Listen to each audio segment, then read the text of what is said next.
Assalamualaikum warahmatullahi wabarakatuh. Selamat pagi murid-muridku dan orang tua di rumah. Apa kabar hari ini? Semoga kita semua selalu dalam keadaan sehat walafiat ya, dan tetap semangat. Sebelum belajar, mari sama-sama kita berdoa terlebih dahulu ya. A'udzubillahiminasyaitonirrajim. Bismillahirrahmanirrahim. Ila hadratin Nabi Mustafa Muhammadin sallallahu alaihi wasallam wa alihi washabihi ajmain. Rabbi shrah li sadri wa yassir li amri wahlul 'uqdatam min lisani yafqahu qawli. Rabbi zidni ilman warzuqni fahman birahmatika ya arhamar rahimin.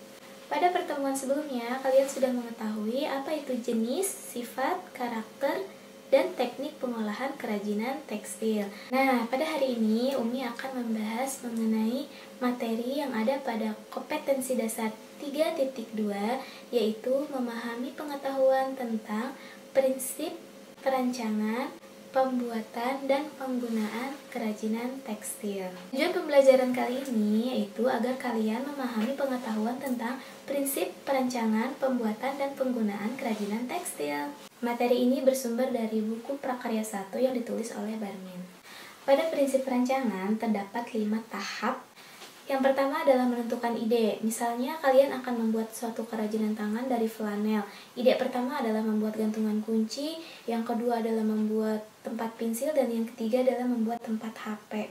Yang kedua adalah membuat gambar atau sketsa. Nah, setelah kalian mencari ide, tuangkan ide kalian ke dalam gambar atau sketsa. Kemudian yang ketiga adalah memilih ide terbaik. Setelah kalian menggambar ketiga gambar tersebut, pilih mana yang terbaik menurut kalian. Misalnya dari segi penggunaannya lebih baik atau dari segi keindahannya, nah pilih salah satu. Kemudian pada tahap keempat adalah perencanaan produksi, yaitu prosedur atau langkah-langkah kerja secara detail. Dan pada tahap kelima adalah pembuatan kerajinan, dimulai dari persiapan tempat kerja, bahan, dan alat. Selanjutnya adalah prinsip pembuatan. Nah, dalam prinsip pembuatan ini biasanya dalam skala produksi yang besar, misalnya dalam suatu perusahaan yang melibatkan tenaga kerja, bahan, alat, serta ruangan yang digunakan. Tapi walaupun kita produksi kecil-kecilan ya, rumahan, tetap harus memperhatikan ketujuh prinsip ini ya. Ketujuh prinsip ini yaitu prinsip integrasi, prinsip memperpendek gerak, prinsip memperlancar arus pekerjaan, prinsip penggunaan ruang produksi yang efektif dan efisien, prinsip keselamatan dan kepuasan kerja, prinsip kelulusan, dan prinsip proses produksi yang berkesinambungan. Selanjutnya adalah prinsip penggunaan. Kerajinan yang bagus harus memiliki prinsip-prinsip pemanfaatan, yakni yang pertama adalah kegunaan atau utility. Artinya, kerajinan harus memiliki nilai guna untuk pemakainya. Dan yang kedua adalah kenyamanan atau comfortable, yakni memberikan rasa nyaman untuk pemakainya. Yang ketiga adalah kelulusan atau flexibility.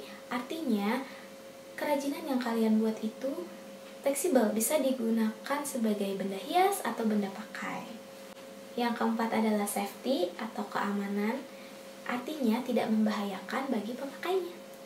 Dan yang terakhir adalah keindahan atau estetik, yaitu produk kerajinan yang kalian buat enak dipandang dan menarik perhatian.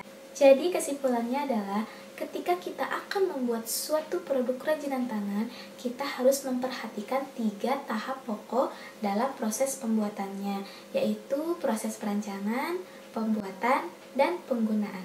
Cukup sekian materi hari ini, semoga kalian paham dan bermanfaat. Kurang lebihnya Umi mohon maaf. Wabillahi taufiq wal hidayah. Wassalamualaikum warahmatullahi wabarakatuh.